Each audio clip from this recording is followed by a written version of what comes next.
Imagine this. You've given years of your life to a company. Sleepless nights, sacrifices, loyalty beyond measure, only to be tossed aside like yesterday's trash. That's exactly what happened to Emily Carter, a dedicated employee who thought her hard work meant something until her boss coldly handed her a pink slip in front of the entire office. But here's the twist. What she did next wasn't just about revenge. It wasn't just about justice. It was a moment so shocking, so unexpected, that it left every single person in that room frozen in disbelief. If you've ever been underestimated, if you've ever been treated unfairly, then you need to hear what happened next, because this isn't just Emily's story. This could be your wake-up call.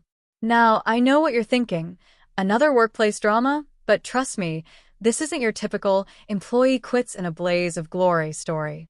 No, this goes deeper.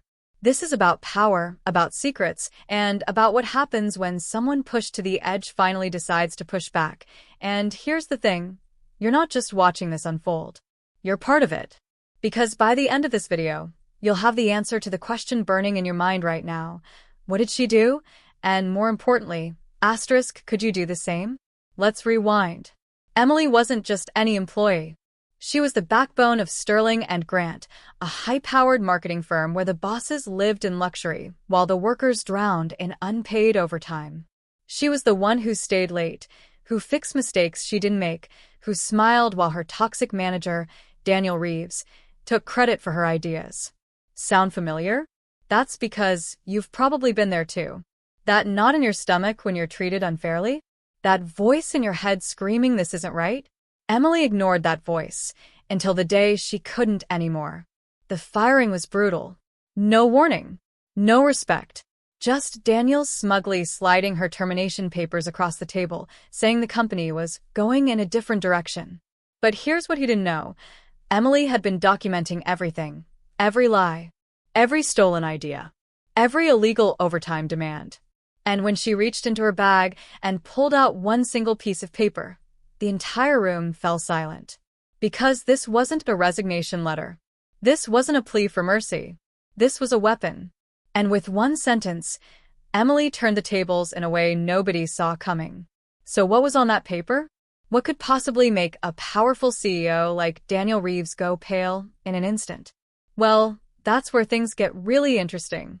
Because what Emily did next wasn't just about exposing corruption. It was about rewriting the rules of the game entirely. And if you think you know where this is going, think again, stick around, because the next 5 minutes will change the way you see workplace power forever. And trust me, you don't want to miss what happens when the quietest person in the room finally decides to speak up. Emily Carter had always been the kind of employee who flew under the radar, quiet, efficient, the kind of person who made the office run smoothly without ever demanding recognition. But beneath that calm exterior, something had been brewing for months. Late nights at the office weren't just about meeting deadlines, they were about uncovering secrets. While her coworkers clocked out at 5, Emily stayed behind, digging through files, tracing paper trails, and documenting every shady deal, every cut corner, every lie that kept Sterling and Grant's glossy facade intact. She wasn't just an employee anymore, she was a silent observer, collecting evidence like puzzle pieces, waiting for the moment they'd all snap into place. And then there was Daniel Reeves, the kind of boss who thrived on power plays, charismatic in meetings, ruthless behind closed doors. He'd built his reputation on being untouchable, the golden boy of the industry, but Emily had started noticing the cracks. The way he'd suddenly change subject when certain clients were mentioned. The whispered arguments with the CFO after hours. The discrepancies in financial reports that didn't add up unless you knew where to look. At first, she told herself it wasn't her problem. But then came the layoffs. Good people, loyal people, let go without warning while Daniel pocketed another bonus. That's when Emily realized this wasn't just corporate greed. This was something darker. The final straw came the night before her termination. Emily had been working late, again, when she overheard a conversation she wasn't supposed to hear. Daniel was on the phone, his voice low but urgent, talking about moving funds and covering tracks. She couldn't catch everything, but one phrase sent a chill down her spine. Just get rid of anyone who asks questions. Asterisk, was it a threat? A coincidence? She didn't know. But the next morning, security escorted 2 senior analysts out of the building without explanation. And then, just hours later, Daniel called her into his office with that same cold smile. But here's what he didn't count on. Emily wasn't just some disposable worker. She had allies, people inside and outside the company who knew more than they let on. There was Marcus, the IT guy who'd been quietly backing up server data for months. There was Priya, the former HR director who'd resigned abruptly after raising concerns about missing payroll funds. And then there was the biggest wild card of all, someone high up in the company, someone with their own reasons for wanting Daniel gone. Emily didn't know who to trust, but she knew this. Her firing wasn't just about cutting costs. It was about silencing her before she could expose the truth. So when Daniel handed her that termination letter, she didn't beg. She didn't cry. She reached into her bag and pulled out her own document, one that held more power than he could have imagined. Because this wasn't just a list of grievances. This was proof of fraud, of embezzlement, of things far worse than a simple unfair dismissal. And as the blood drained from Daniel's face, Emily did the one thing no one expected. She smiled. Because the game wasn't over. It had only just begun. Now, you're probably wondering, what was on that paper? Who else was involved? And how far would Daniel go to keep his secrets buried? That's where things get even more dangerous. Because when you threaten a man with everything to lose, he doesn't just walk away. He fights back. And Emily was about to find out just how dirty that fight could get. Stay tuned, because the next chapter of the story isn't just about revenge. It's about survival. Emily thought the hardest part was over. She had the evidence. She'd seen the fear in Daniel's eyes, and for the first time in years, she felt like she held the upper hand. But that confidence shattered the moment she stepped out of the office and realized her phone had been wiped clean. Every photo, every recording, every backup of the documents she'd spent months gathering gone. Just like that. No warning, no explanation. Just an empty screen staring back at her like a taunt. Someone had gotten to her before she could even make her next move. And the terrifying part? She had no idea who. It could have been Marcus from IT. He was the only one who knew how to remotely access her devices, but he'd been the one helping her from the start. Unless that was all a setup. It could have been Priya, who'd suddenly gone silent after promising to testify about the missing funds. Or worse, it could have been someone she hadn't even considered, someone watching from the shadows this whole time. The paranoia set in fast. Every stranger on the subway, every unexpected phone call, every email from an unknown sender felt like a threat. And then came the first direct warning. A typed note slipped under her apartment door with just 5 words. Asterisk, stop digging. Or else. Asterisk, no signature. No fingerprints. Just a message that made it clear. This wasn't just about losing her job anymore. This was about her safety. But the real gut punch came when she tried to retrieve the physical copies of her evidence, the ones she'd hidden in a locked drawer at her desk. The drawer was empty. Not broken into, not forced open, just empty, as if the files had never existed. That's when it hit her. Someone inside the office had access to her things. Someone she worked with every day. Someone who'd smiled at her in the break room while betraying her behind her back. The betrayal cut deeper than the threats. Because if she couldn't trust the people she'd spent years alongside, who could she trust? Then, just when she thought things couldn't get more twisted, an unexpected ally emerged. Daniel's own executive assistant, Rachel. The woman who'd always seemed like his most loyal follower slid into Emily's DMs with a single cryptic message. Asterisk, meet me. I know what really happened to the missing $2 million. Asterisk, it was too convenient. Too risky. This could be a trap, another way to lure her into a mistake. But what if it wasn't? What if Rachel had her own reasons for turning on Daniel? There was only one way to find out. Emily showed up to the meeting spot, a dimly lit diner on the outskirts of the city, with her heart pounding.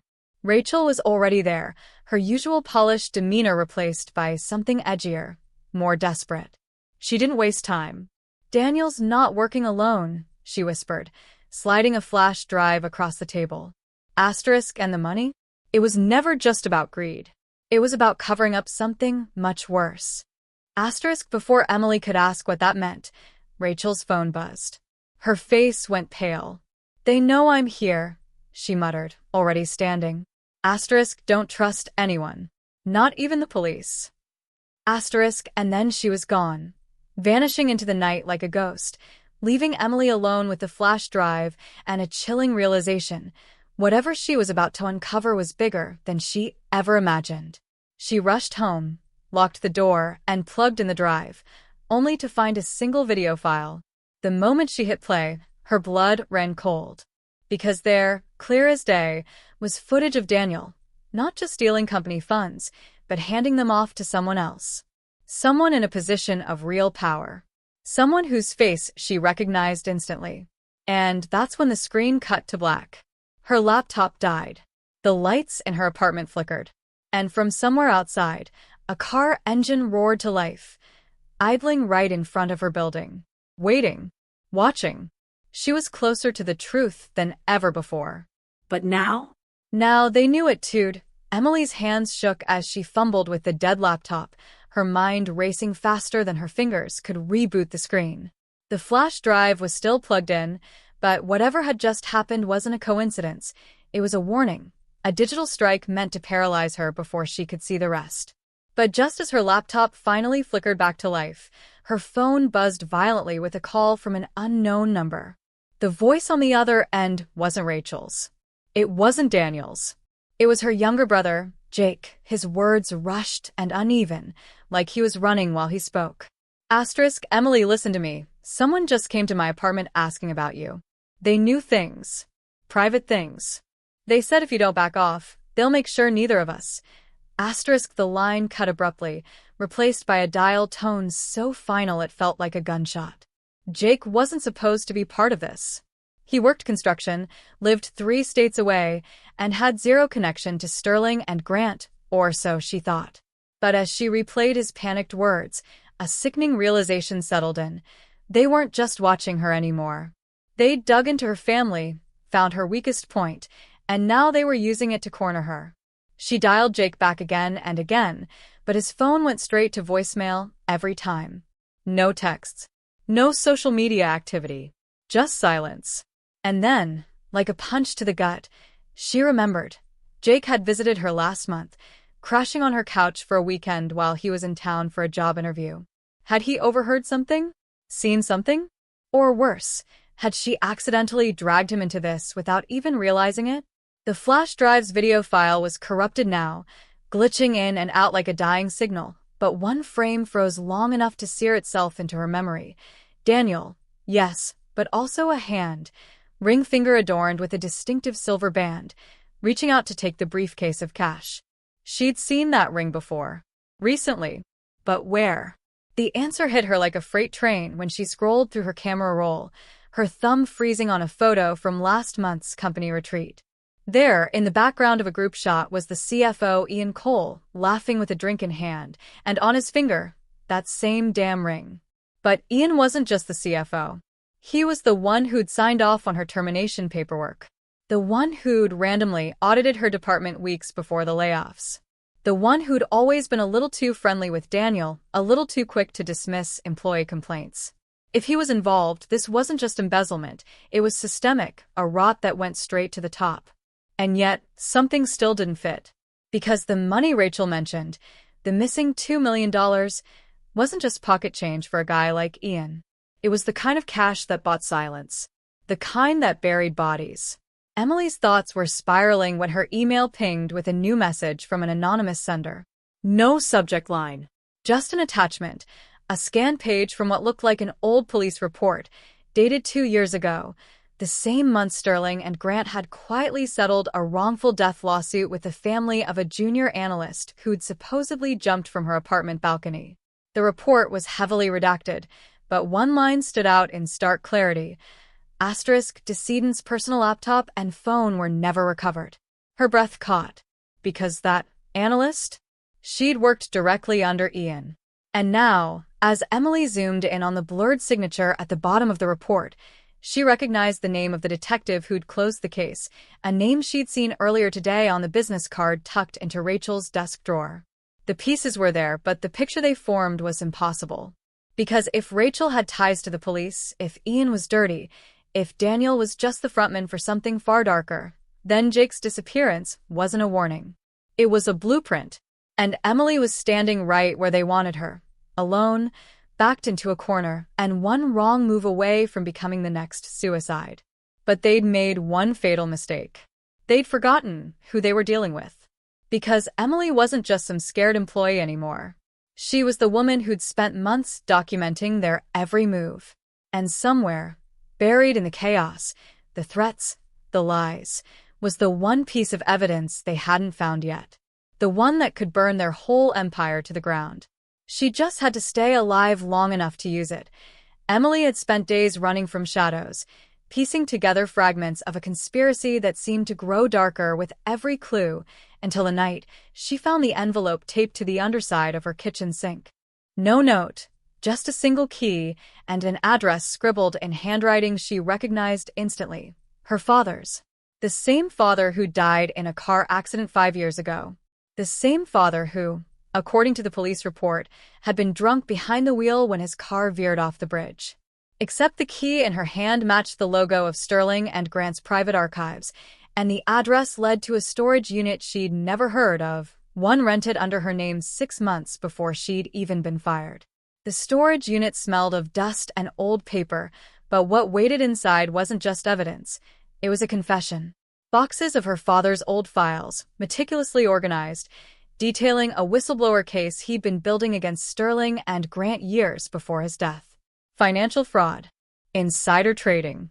Names of people still at the company. People like Ian Cole, who'd been a junior accountant back then, and Daniel Reeves, who wasn't even CEO yet but whose signature appeared on doctored invoices.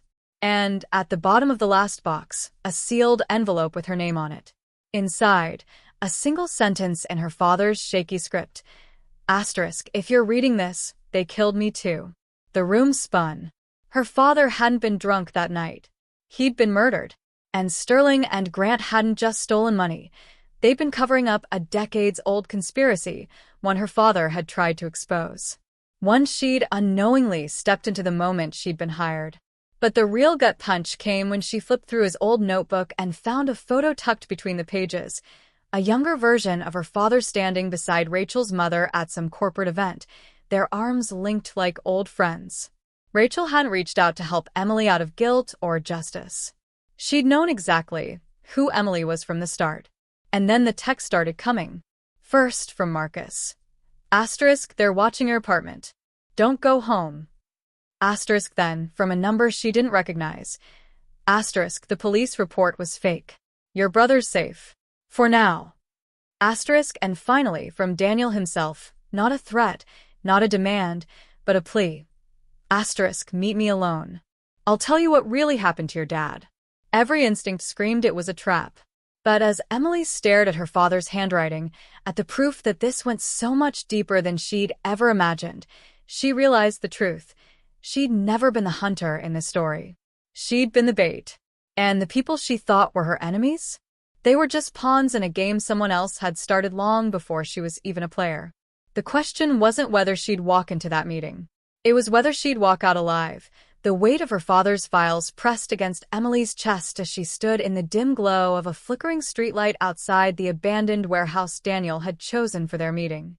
Every nerve in her body screamed that this was a mistake, that walking through those rusted doors meant walking into a trap.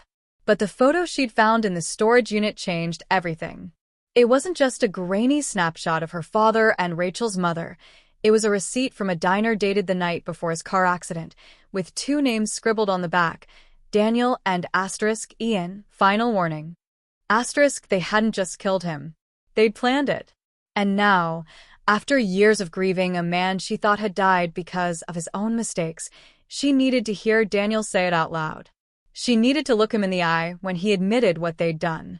The warehouse was colder than she expected, the air thick with the scent of oil and old metal. Daniel stood near a makeshift table, his usual tailored suit replaced by a hoodie and jeans, his face gaunt under the harsh fluorescent light. He didn't smile when he saw her. He didn't reach for a weapon. He just exhaled, long and slow, like a man who already knew how this would end. "You shouldn't have come," he said, his voice hollow. But I guess you're just like your dad, too stubborn to walk away. The confirmation hit her like a physical blow. Daniel knew. He'd known who she was this whole time. Which meant every late-night assignment, every promotion, every fake smile he'd ever given her had been part of some sick game to keep her close, to control her, just like they'd tried to control her father. Her hands clenched into fists at her sides, but before she could speak, Daniel slid a manila envelope across the table. "Open it," he said. Inside was a single sheet of paper, a bank transfer from an offshore account, dated 2 weeks after her father's death, with Ian's signature approving the payment. The amount? $250,000. The recipient? A shell company Emily recognized instantly, one tied to the private security firm that had investigated her father's crash. Ian didn't just cover it up, Daniel said, his voice barely above a whisper. He paid to have it look like an accident. And if you keep digging, he'll do the same to you. To your brother. To anyone left who cares about you. He reached into his pocket, and for a heart-stopping second, Emily thought he was pulling a gun. But it was a burner phone. "There's one call saved in there," he said. Answer it, and you get proof of everything. The fraud, the cover-up, even your dad's death. But you'll have to do something for them first. Emily didn't need to ask what something meant.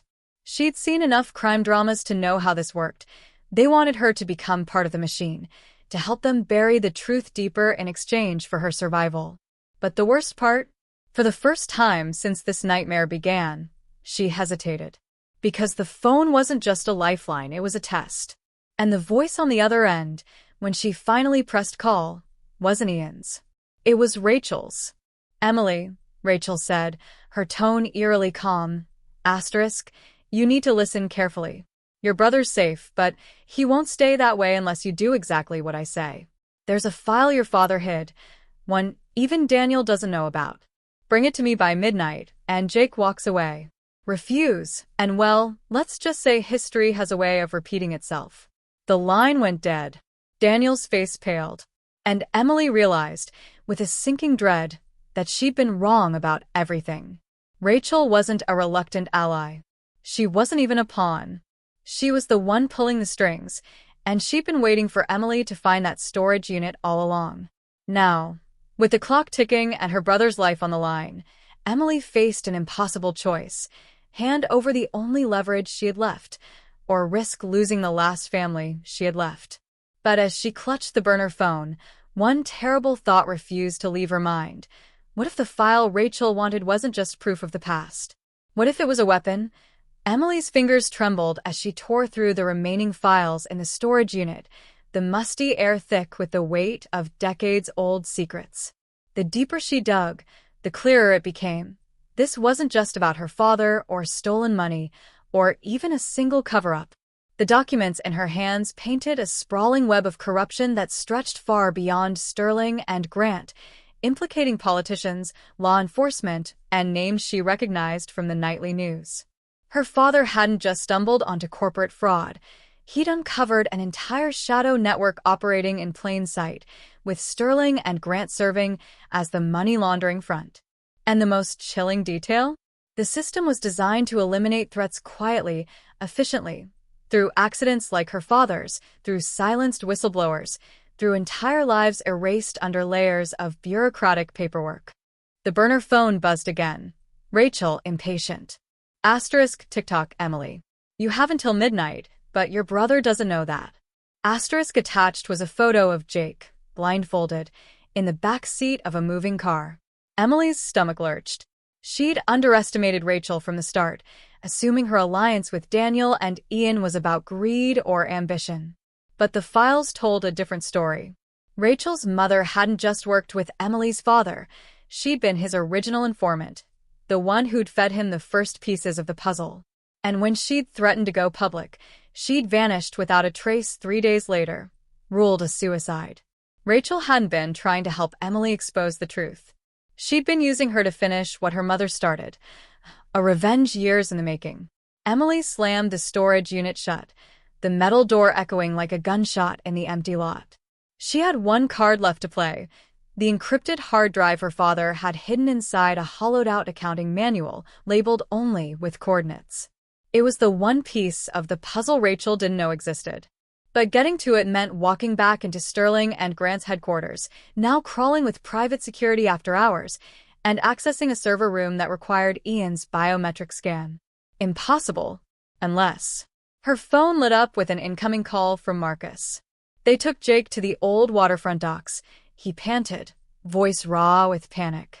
But listen, Ian's not who you think. He's been playing Rachel just like she played you. He's on his way to you now. Don't trust him, but don't run. You need to hear what he... The line erupted with static, then went dead. Tires screeched outside the storage facility. Emily spun toward the sound as headlights flooded the room, silhouetting a figure sprinting toward her. Ian. Blood streaked his temple, his shirt torn, his usual polished demeanor shattered. They know you have the files, he gasped, shoving a keycard into her hand. Server room 4B. It's rigged to wipe everything in 90 minutes. Rachel set the trap. She never wanted the truth out. She wanted it gone, just like your father. Just like mine. Emily recoiled. Ian's father? The pieces slammed together. The former Sterling and Grant CFO, who'd retired abruptly 6 years ago after a mysterious mental breakdown. The same CFO whose signature was on her father's last paycheck. The same CFO who'd reportedly jumped from his penthouse balcony. Another suicide. Ian's eyes locked onto hers, desperate. You think I'm the villain? I've been trying to burn this place down from the inside for years. But Rachel's not just after revenge. She's protecting someone. Someone at the top who even Daniel doesn't know about. He pressed a second object into her palm, a faded Polaroid of a group of executives at a hunting lodge, her father circled in red. And standing beside him, smiling like an old friend, was a face that turned Emily's blood to ice. The mayor. The same mayor who just announced a public-private partnership with Sterling and Grant last week. The same mayor whose election campaign her father had audited weeks before his death. The same mayor who'd personally handed her a Employee of the Year award 3 months ago, his grip too tight, his smile not reaching his eyes. Sirens wailed in the distance. Ian shoved her toward the back exit. They're coming for you. For both of us. That hard drive isn't just proof, it's the key. It can decrypt every offshore account, every shell company, every body they've buried. But if you use it, you paint a target on everyone you love. So decide now, Emily. Burn it all down, or run, and never look back. The door burst open behind them. Shadows moved in the floodlights. And as the first gunshot rang out, Emily realized the cruelest twist of all. There was no right choice. Only survival. The gunshot's echo still rang in Emily's ears as she sprinted through the maze of shipping containers at the waterfront, Ian's blood-stained keycard clutched in one hand and her father's hard drive in the other. The docks were supposed to be abandoned, but the shadows pulsed with movement, figures in black tactical gear closing in, their radios crackling with orders she couldn't make out. Rachel's voice had been the last on the burner phone. You were never supposed to find the hard drive, Emily. But since you did, let's see how much like your father you really are. The taunt hung in the air like smoke, but it was the sound of Jake's muffled scream that sent her crashing through a rusted door into the bowels of an old fishery, the stench of salt and decay thick in her lungs. The room was a trap. She knew it the second the door slammed shut behind her, the lock engaging with a sickening click. Fluorescent lights flickered to life, illuminating Rachel standing over Jake, who was duct-taped to a chair, his face streaked with dirt and fear. But it wasn't Rachel who made Emily freeze. It was the man beside her, calmly sipping coffee from a Sterling and Grant mug. The mayor. Emily. The mayor sighed, like she was a misbehaving employee in a performance review. We gave you every chance to walk away. Even promoted you. But you just had to keep digging, didn't you? He set down the mug and pulled a sleek laptop from a briefcase. Here's what's going to happen. You'll decrypt that hard drive, Transfer every file to this machine, and then you and your brother will take a very long vacation. Somewhere no one will ask questions. Or, asterisk, he nodded to Rachel, who pressed a gun to Jake's temple. Emily's vision tunneled. Every instinct screamed to lunge, to fight, but the hard drive in her hand suddenly felt heavier than lead. Because her father hadn't just hidden evidence on it, he'd rigged it. A final failsafe. The decryption code was his old work password, the one she'd guessed weeks ago. Her birthday, but inputting it wouldn't just unlock the files. It would trigger a cascade. Every piece of data would upload to a server her father had set up, blasting the truth to journalists, federal agencies, and the dark web in an unstoppable wave. And the moment that happened, the men in this room would pull the trigger. She stepped forward, her fingers hovering over the laptop's keyboard. Jake's eyes locked onto hers, wide with terror, but beneath it, understanding. He gave the slightest nod. Password, the mayor demanded. Emily exhaled. Typed. The laptop screen exploded with alerts as files began uploading, but the mayor's triumphant smirk died when the fishery's emergency lights flashed red and an alarm blared. Because the hard drive wasn't just a bomb, it was a beacon. The second it activated, it sent a ping to every device within a mile. And the security footage, now streaming live to the police, showed 3 SWAT teams breaching the docks, led by Marcus and a bruised but breathing Ian, his phone displaying the same footage Emily's father had died for. Rachel moved first, the gun swinging from Jake to Emily, but the mayor was faster. He shot Rachel point-blank, then turned the weapon on Jake. No loose ends, he hissed. Emily didn't think. She lunged, knocking the gun aside as it fired, the bullet shattering a window. The mayor grabbed her throat, slamming her against the wall, his breath hot against her face. Asterisk, you ruined everything. Asterisk, he spat. Then the door exploded inward. The chaos that followed was a blur of shouting, handcuffs, and Jake's arms pulling her free. But as the mayor was dragged away, he locked eyes with Emily and laughed. Asterisk, you think this is over? The system doesn't end with me. It eats people like you. And then, the twist no one saw coming, Rachel, bleeding out on the floor, gasped a name. Not the mayor's. Not Daniel's. But the one person who'd been pulling the strings from the very beginning, the CEO's wife, the philanthropist who'd hosted charity galas while her husband signed death warrants. The woman who'd personally handed Emily a bonus check the day before her father's files resurfaced. The screen went black as the live feed cut out, but not before Emily's phone buzzed with a single notification. An encrypted email. From an address she didn't recognize. Subject line. Asterisk, game over. But the players are still on the board. And attached? A photo of Emily's mother, who'd supposedly died of cancer 10 years ago, standing in front of Sterling and Grant's headquarters. Dated last week. The dust settled in the weeks that followed. Arrests made, headlines screaming of corruption. Sterling and Grant's glass headquarters now just another hollow monument to greed. But for Emily, the victory felt like ashes in her mouth. The mayor was behind bars, Rachel was dead, and Daniel had turned state's witness in exchange for immunity, his polished charm finally cracking under the weight of his confessions. The world saw justice served. Yet that photo of her mother, alive, impossibly alive, burned brighter in her mind than any courtroom verdict. She'd spent sleepless nights chasing ghosts, tracing the email's origin to a dead-end server in Latvia, hiring hackers who warned her the trail was designed to be found. A breadcrumb. A taunt. And then, on a rain-slicked evening when the city's neon lights blurred into streaks of color, a package arrived at her new apartment. No return address. Inside, a burner phone and a single sheet of paper with coordinates, the same format her father had used. The moment she powered on the phone, it rang. Asterisk, you did what he couldn't. Asterisk, the voice was distorted, but the ache in it was human. Asterisk, but the game was never about Sterling and Grant. It was about her. And she's still out there. Asterisk, the line went dead before Emily could demand answers, but the phone screen flickered to life, displaying a live feed of a woman in a Parisian cafe, her face obscured by a wide-brimmed hat. The way she lifted her coffee cup, the slight tremor in her left hand, sent a shock of recognition through Emily's body. Asterisk mom. The feed cut to a document, a decades-old contract between her parents and something called Project Labyrinth, with clauses about asset protection and contingency identities.